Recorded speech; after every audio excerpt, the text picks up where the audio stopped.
ते संत ज्ञानोबा आणि साध या दोघांचा संगम आहे. तिथे सुखाचा अंगण आहे. त्या रथरूपी अंगणामध्ये सुखाचा पाऊस पडतो. ती साधक दशा. सुखाच्या प्राप्तीसाठी साधक संतांकडे मुमुक्षत्व अवस्थेमध्ये मुक्त होण्यासाठी जो बुद्धीचा प्रयास वाढवून ओवीच्या बोधात मन एकरूप करतात ते साधक धन्य धन्य असतात. ज्ञान मार्गावर येऊन अज्ञानाचा निराश करण्यासाठी आणि वेदाच्या रस्त्यावर येऊन आत्मस्थितीला पाहण्यासाठी, मी कोण आहे अनुभूती घेण्यासाठी आणि चित्ताला चिन्मय करण्यासाठी, आपलं सुख आपण भोगण्यासाठी, आपली महिमा आपण आपल्या महिमेत आपण राहण्यासाठी हा जो जीवाचा बुद्धीचा अट्टहास आहे त्याला म्हणतात श्रवण भक्ती. मनाला मुक्ती, परमात्म्याची प्राप्ती आणि तेव्हा जगत बुद्धीची निवृत्ती, नाम खोट्याची निवृत्ती आणि खऱ्याची प्रतीती ही मोक्षाची स्थिती. ही ओवीतून बुद्धीला बांधल्या जाते, आवरण संपल्या जात आणि मिलन भगवंताचं होतं. आत्मारामाचं दर्शन होतं आणि सुखाचं त्या ठिकाणी अवधान तयार होतं. दुःख तिथं विलय पावतं आणि तेव्हा ते पद आत्मपद हृदयात प्रगट होतं. तो ब्रह्मविद्या असतो. तो आपल्या महिमेत मग्न असतो. देहाचा बाध असतो, वृत्तीचा निराश असतो, गुणाचा नाश असतो, हृदयात आत्मप्रकाश असतो. तो ब्रह्मविद्या खास असतो. ते आमचे गुरुजी, आमचे महात्मे अशा स्थितीत होते की आत्मप्रकाशात होते. देहाच्या संबंधात नव्हते. देहाचा संबंध आणि जगताचा दृश्य कोटीचा मनावर पगडा म्हणजे बंधन, म्हणजे बुद्धीचा विनाश. कारण ती बुद्धी खोट्याला माझं म्हणते आणि खऱ्याला सोडून देते, जडाला प्रेम करते, अनुभवावरून दूर राहते आणि द्वैतामध्ये येते आणि अद्वैताचं सुख फेकून देते. अशी बुद्धी बंधन, देहात्मबुद्धीला बंधन नाव येतं. आणि असं बंधन काढा म्हणून साधक शरण जातो आणि संत त्याला जवळ घेतात, आत्मरस हृदयात येतात आणि बुद्धीला बाधित करतात, अनुभवाला प्रगट करतात, वेदाला आद भरतात, स्वरूपाचा साक्षात्कार करतात. त्यांना गुरुजी म्हणतात.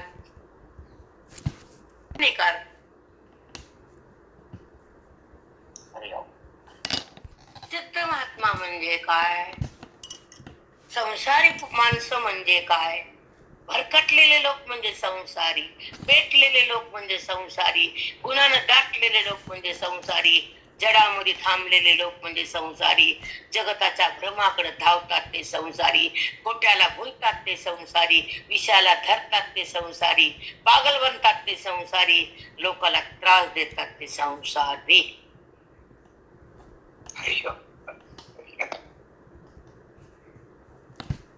लहान ज्यांच्या सोबत येते संसार आणि अज्ञानाचा वाद करण्यासाठी परमार्थाच्या नौकेत बसलेले साधक संत.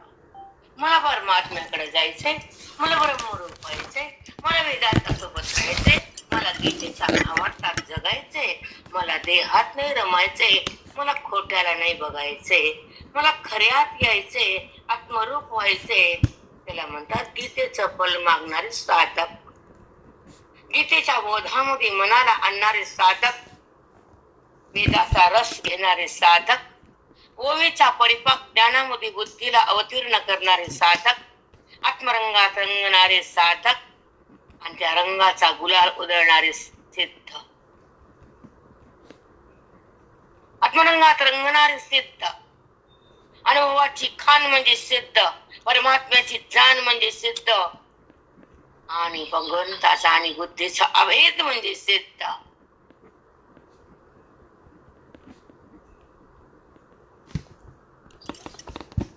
ही बंधन या ओवीनं तयार जातो आणि हृदय पावन होत, ईश्वराचं मिलन होत, आत्मसाक्षात्काराचं धन येत आणि बुद्धीला भगवंताचं भान येत. तेव्हा आत्मज्ञान हृदयात प्रतिष्ठित होत. ते महान पद संत साधकाला देतात. म्हणून कोटी सलाम, लक्ष प्रणाम.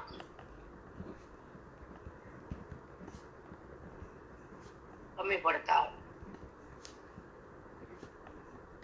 अशा संताला जीव ओवाळून टाकावा, ग्रंथाला प्रेम करावं आणि ओवीमध्ये मनाला न्यावं आणि स्वतःला स्वतः पाहावं, आनंदात राहावं.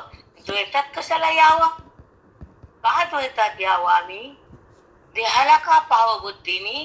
देहाला टाकावं, आत्मरंगात रंगावं, बुद्धीला बाधित करावं, आत्मस्वराज्य भोगावं, वेदाच्या राज्यात रंगावं आणि आत्मानुभूतीमध्ये जगावं.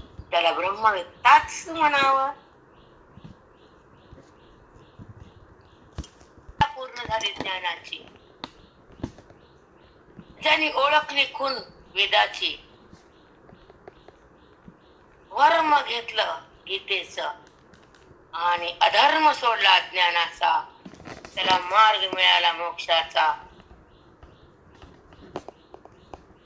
तो संसाराकडे येत नाही आणि वृत्ती देहाकडे जात नाही आणि मनाला संसार शिवत नाही.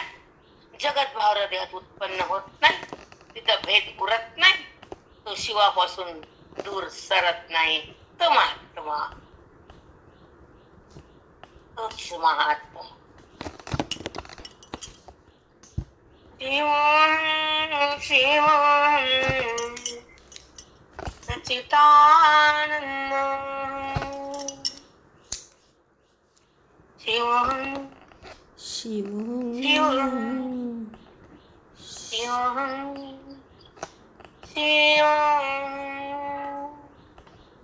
मी शिव आहे, मी सत आहे, मी अनंत आहे, मी व्यापक आहे, मी अखंड आहे, मी सद्रूप आहे, मी सदा आहे. म्हणून मी शिव तत्व आहे. ते आकार रहित आहे, ते निराकार आहे, ब्रह्मांडाला व्यापून आहे. ती शिव आहे, ती शक्ती बोलणारी.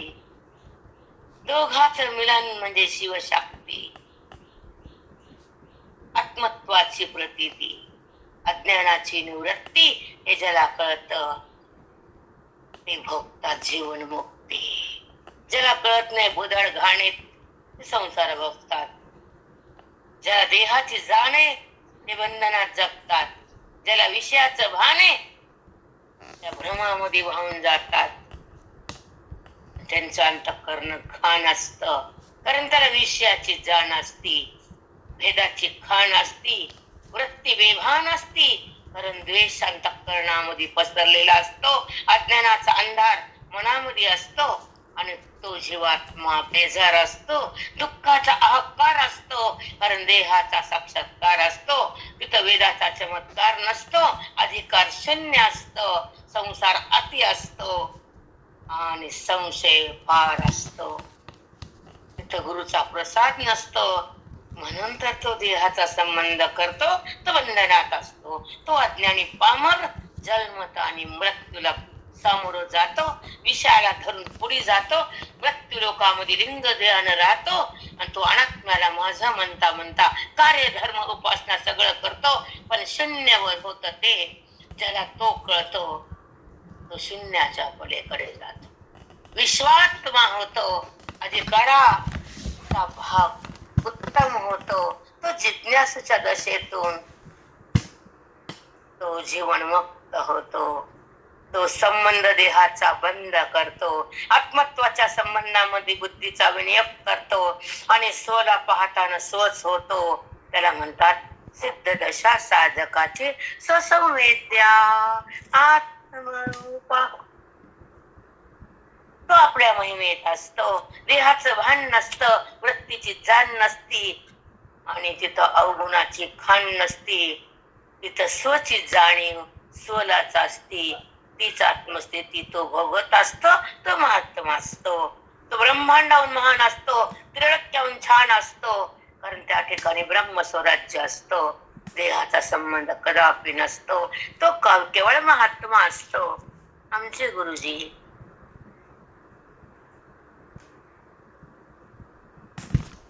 म्हणजे आमचे गुरुजी त्या गादीवर बस. सॉरी, आमच्या महात्माला गादी फिरवूची नाही बरं. हा शब्द मला नको ते. आमची परंपरा त्यांना गादीने उशीने मठ पाती कुछ नाही आमच्या महात्म्याला. आमचे महात्मा केवळ सुख. आमचे महात्मा म्हणजे वेद आहे. आमचे महात्मा म्हणजे जगताचा बात करून देणारी शक्ती आहे.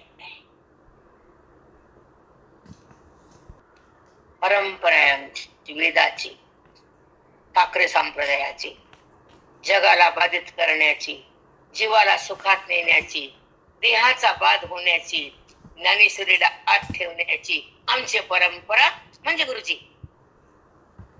म्हणजे गुरुजी. वैराग्याचा झेंडा म्हणजे गुरुजी.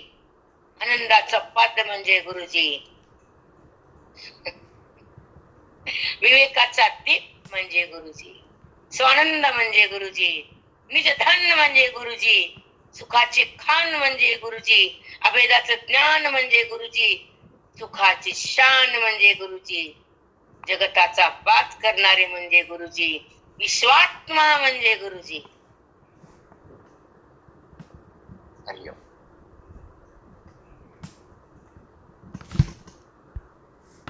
साष्टांग दंडवत. अगदी माऊली. गुरुजी कसेच होते. खरंच 20 मिनिटं झाली. पुढं नाटा तर कोणीच नाही. नो असतील बोटार म्हणण्यासारखे अपवादात्मक. सगळा भंडारा भंडारा भंडारा आहे.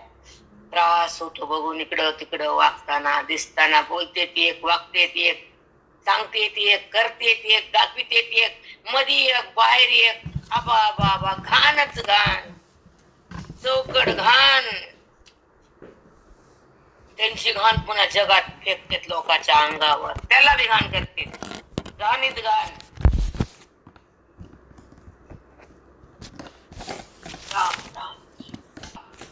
घाण शब्द नको. तपश्चर्याची वाणी वेदात असते. गुरुचा प्रसाद म्हणजे सुख असत. वेदाचा चमत्कार म्हणजे आत्मरूप असत. अहंकाराचा बाध म्हणजे आपलं पद असत. अहंकाराची उत्पत्ती म्हणजे देहभाव असतो. आणि अहंकाराची नशा म्हणजे क्रूरता असते. क्रूर भाव म्हणजे अहंकार. इथं क्रूरता संपली, तो समभाव. तोकडे तोच आहे त्याला, तो मीच आहे त्याला. तो अहंकार नाही शिवला, तो परमपदावर आला. वेदाचा तो अनुग्रहित झाला. वेदाचं धन हृदयात कमावणं कमावणं साधक म्हणतात त्याला. वेदाचं धन प्रगट करतो, संतांच्या संगतीमध्ये आयुष्य घालतो आणि स्वतःच्या पदावर बुद्धीला नेतो. आत्माराम होतो, सुखाचं साम्राज्य भोगतो. तो महात्माच असतो, महाराज नाही, महात्मा.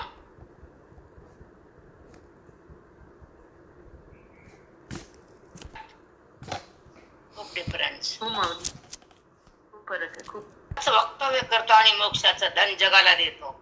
अज्ञानाची खान बंद करतो. भ्रमाचं जे अवसान आहे ते भस्म करतो आणि जीवाला शिवरूप करतो. तो महात्मा. 4 वेदाचं धन जगाला वाटतो. भीक मागत नाही तो महात्मा जगाला पैशाची. म्हणून तो महात्मा. तो धन देतो बोधाचं. तो रान कापतो अज्ञानाचं. तो संबंध तोडतो देहाचा आणि मनाला जोडतो ईश्वराशी. तो महात्मा.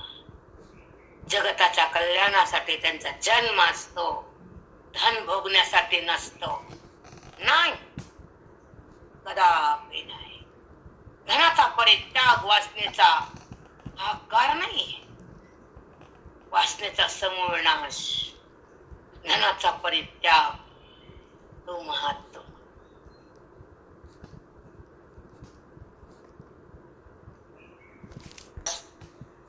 संबंध वेदाचा आम्हाला परभणीत झाला. म्हणून जीवन परभणीमध्ये व्यतीत करता आलं. भाग्य या हाडामासाचं, भाग्य या अंतःकरणाचं, भाग्य या प्रारब्धाचं चमकलं आणि व्यासपीठ कमावलं. गुरुन संत पद दिलं आणि आत्मरूपाची ओळख करून दिली. देहबुद्धी भिन्न केली. आत्मत्वाची जाणीव त्यांना करून दिली. ती परभणी लाभली. लोभ नाही तिथं लाभ आहे. आत्मलाभ म्हणतात. जेव्हा संसाराचा लोभ नष्ट होतो, आत्मा स्पष्ट होतो, सुखाचा लाभ होतो आणि तो महान व्यापकतेत जातो. तो महात्मा भीक मागणारा महात्मा असतो काय? नाही, कदापि नाही. घेणारा नाही, देणारा. काय? सुख देणारा, बोध देणारा, बुद्धीला व्यापक करणारा, अखंड तत्वामध्ये ऐक्य करून देणारा महात्मा. आमचे महात्मिक, आमचे महाराज, आमचे परभणेकर, ब्रह्मनिष्ठ वेदांत केसरी गुरुजी.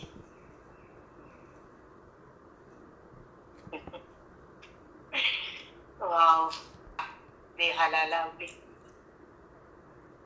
म्हणून जीवन धन्य धन्य झालं. मन शांत झालं. अज्ञानातून बाहेर आलं. एवढं सौभाग्य पदरात आलं. गुरुनं ज्ञान भरभरून दिलं. तेव्हा सुख भोगता आलं, दुःख टाकता आलं. ते गुरुजीचं धन बुद्धीमध्ये नांदवलं. ती परभणी गुरुनं टाकता आलं. संपवता आला आयुष्याचा गुरुमुळे. हे पण लक्षात ठेवा. सुखाचं दान कुणाला देता येत नाही, फक्त संताला. अभिमान संपवता येत नाही, फक्त साधकाला.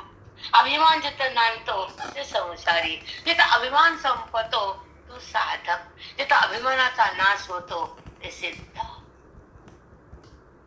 ते सिद्ध, ते महात्मी. तिथं अभिमानाची उत्पत्तीच नाही, तिथं विकाराची वृत्तीच नाही, जिथं अज्ञानाची स्थितीच नाही. ते महात्मे साधकाला पण तीच अवस्था करून टाकतात. ते गुरुजी. ज्ञानेश्वरी म्हणजे गुरुजी, श्लोक म्हणजे गुरुजी, स्वानंद म्हणजे गुरुजी, वेद म्हणजे गुरुजी. ते भेटले. भाग्य, अभाग्य म्हणतात. ज्या परभणीमध्ये श्वास घेता आले आयुष्याचे, विश्वास ठेवता आला होईवर, आनंद भोगता आला अद्वैताचा, त्याग केला देहबुद्धीचा, सोहळा झाला सुखाचा. हा प्रसाद संताच्या मुखाचा. सूर्य म्हणजे गुरुजी आहे. जगताला प्रकाश रूप सूर्य आहे. तसा ज्ञान प्रकाश म्हणजे आमचे गुरुजी आहे. तिथं घाण कशा असणार बघ. गादी उशीतून तुम्हाला तेव्हा जीवानी ते येतात. मला माहित नाही मी काय बोलते, कसं बोलते. तुम्ही जर मला म्हणलात तेवढे वाक्य सांगा, आता सांगू शकते का मी? परावाणी, परमात्म्याचा सुगंध घेणारी परावाणी, सुखाचा अनुभव जाणण्यासाठी भगवंतापाशी थांबलेली परमेश्वराची, परमेश्वराला अर्पण झालेली परावाणी.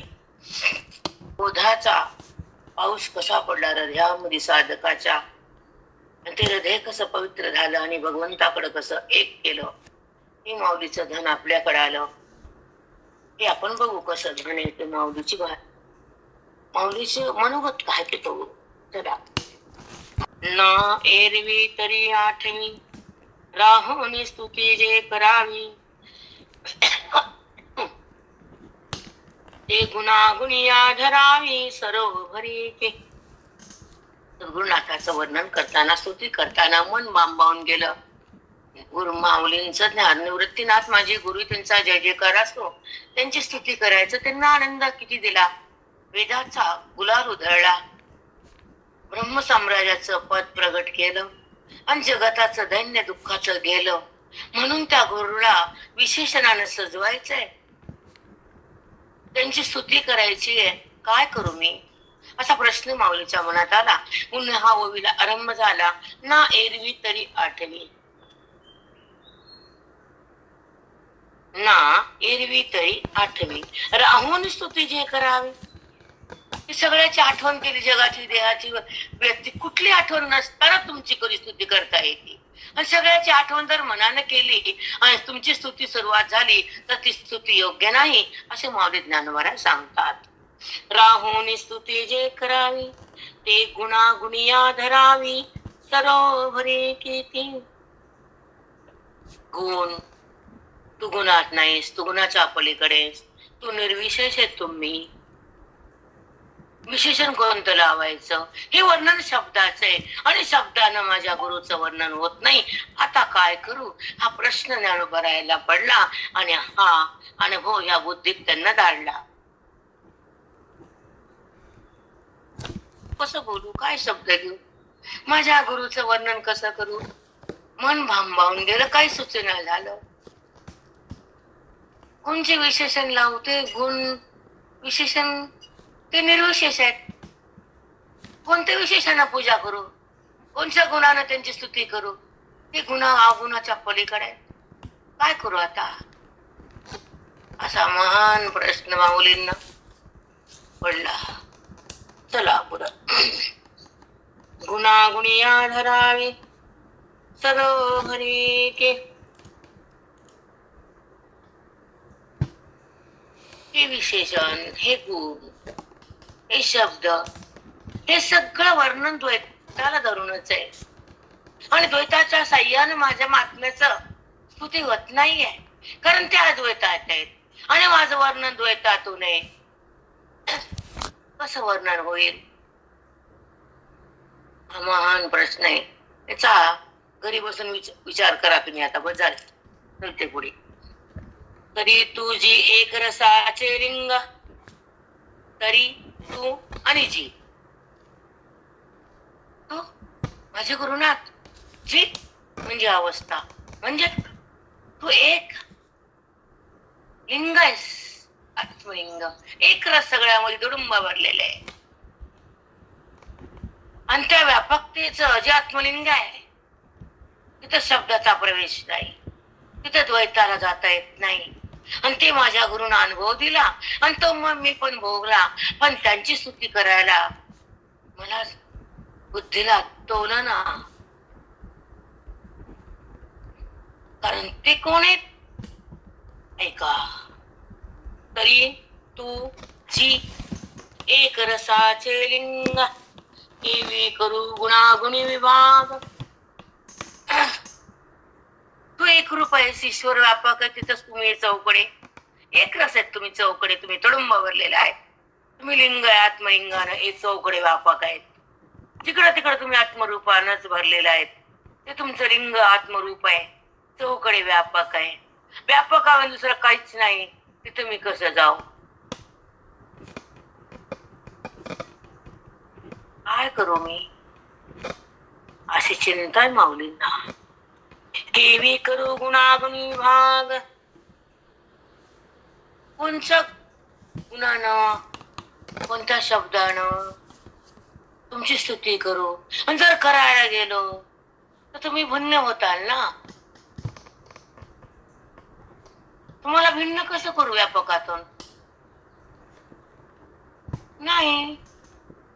कारण जेव्हा दोन उपाधी असतात अद्वैतामध्ये, भक्त आणि भगवंत, तर एकमेकाचा प्रेमाचा स्पर्श एकमेकाला होतो. म्हणून भगवंत भांबावून जातो आणि भक्ताच्या घरी दळायला येतो. तिथं दोन उपाधी असतात, इथं उपाधी रहित निर्विशेषण आहे. कसं वर्णन करू? त्या व्यापकातून बाहेर कसं काढू? अमान प्रश्न पडला. म्हणून उपाधी कळत नाही, द्वैत कळत नाही, अद्वैत मिळत नाही, अहंकार संपत नाही, त्यास आनंद भोगता येत नाही. वीच मनोगत फक्त एकच आहेत असे माझे महात्मे व्यापक आहेत. तिथे शब्द जात नाही, तिथं बोध त्यांना शिवत नाही, कारण बोध हा शब्दच आहे, ते परिच्छिन्नच आहे आणि ते व्यापक आहे. तुझी एक रसाचे लिंग, करी तू जी करी तू. कसा आहे? एक रस आहे, चौकडी व्यापक आहेस. आत्मरूपाचं लिंग रूपानं चौक, सगळ्याच्या हृदयात तू, तुझं स्थान आहे. तुम्ही महान आहे, त्याची मला सदा जाण आहे. माझे गुरु महान आहेत, त्यांचं वर्णन कसं करू, करताच येणं. म्हणून माऊली उद्विग्न झालेत. मोती फोडवणी सांधिता चांग, की तैसेची भले. मोती खूप सुंदर आहे, त्याला फोडून बघायचं, मग जोडायचं, पिघळावायचं नाही, तसाच अखंड ठेवायचा. तसं तुमचं अखंड रूप भोगायचं, यालाच वर्णन म्हणायचं. सांग ब्रह्मरसात अंतःकरण मिळणं. साष्टांग दंड सद्गुरु माऊली. खरंच आहे माऊली, किती छान वर्णन करून दाखवलंच ना. पण तत्वाचं तिथं वृत्ती शिवत नाही, तिथं दत्ताच येत नाही, त्याला शब्द चिटकतच नाही. तो वर्णन कसं करू? का? शब्द म्हणजे द्वैत आहे, वृत्ती म्हणजे विकार आहे, आणि तुमचा स्तुती म्हणजे व्यवहार आहे. तिने तुम्हाला जमत नाही.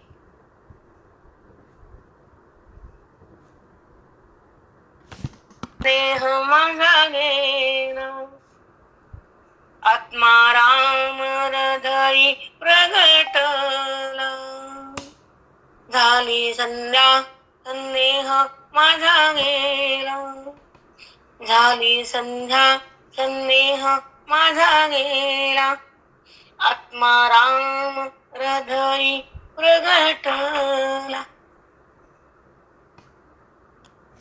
श्वास राहावे, या चिंतनात आयुष्य जावं.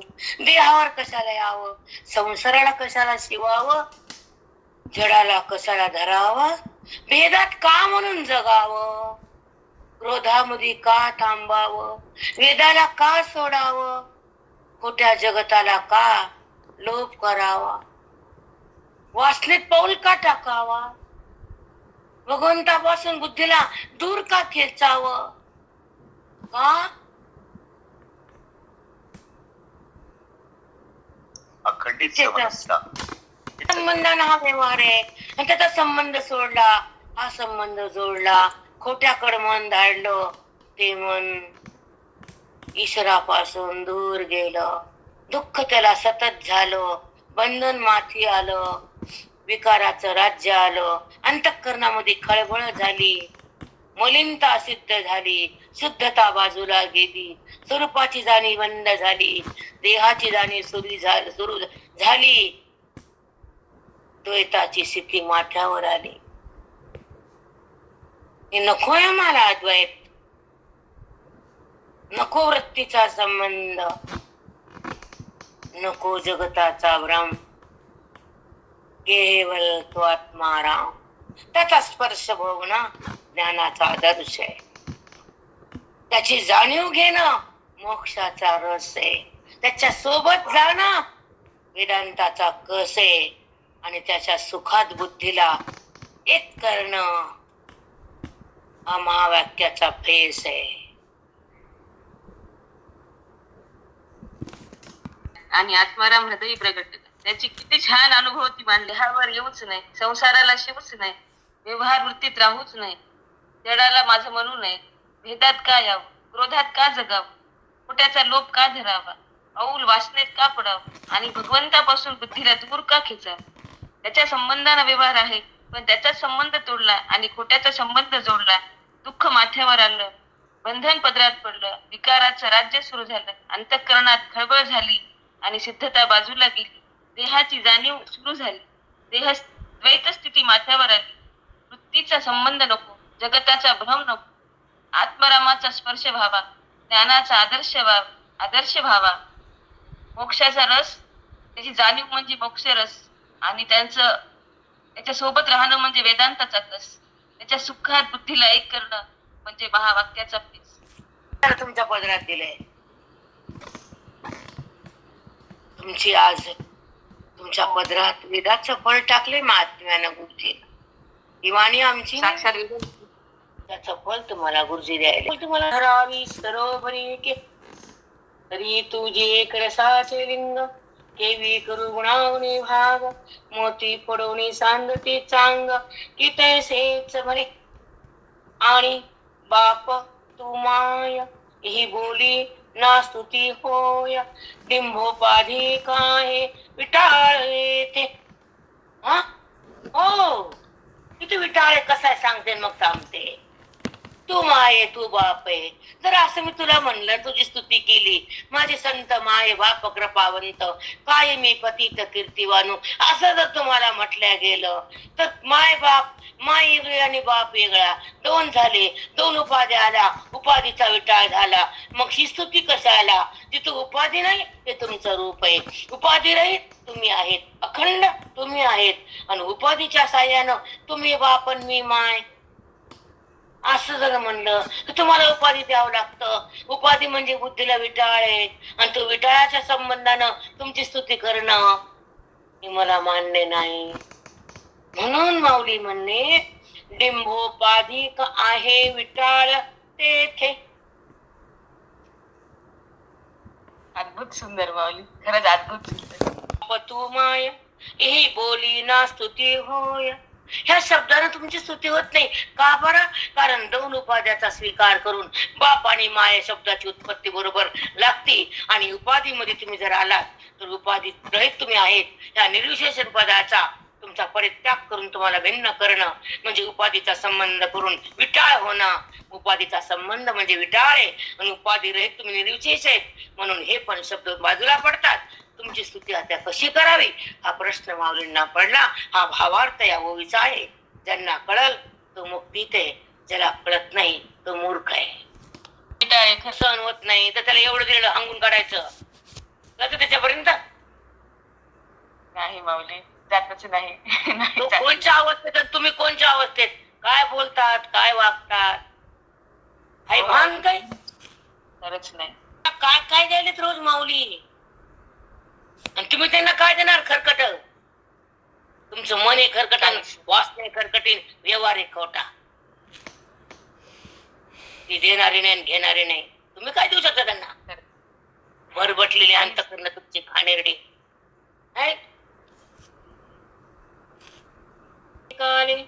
ते गोसावी पण केवी बोले ऐसे उपाधी उशिटले काय उपाधी उशिटले काय वान. उपाधीने स्पर्श झालेले उष्टे शब्द त्याचं वर्णन मी कसं करू. उपाधी विशेटले काय वान.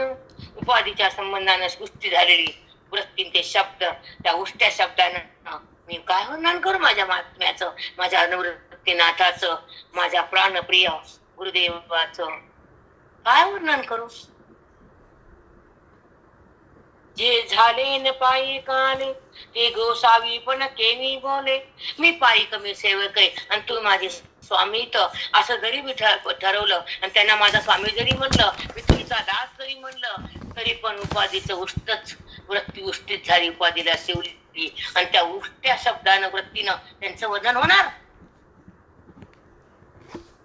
आत्म्य पदावर असते जगाला ध्यान देण्यासाठी ते जगते.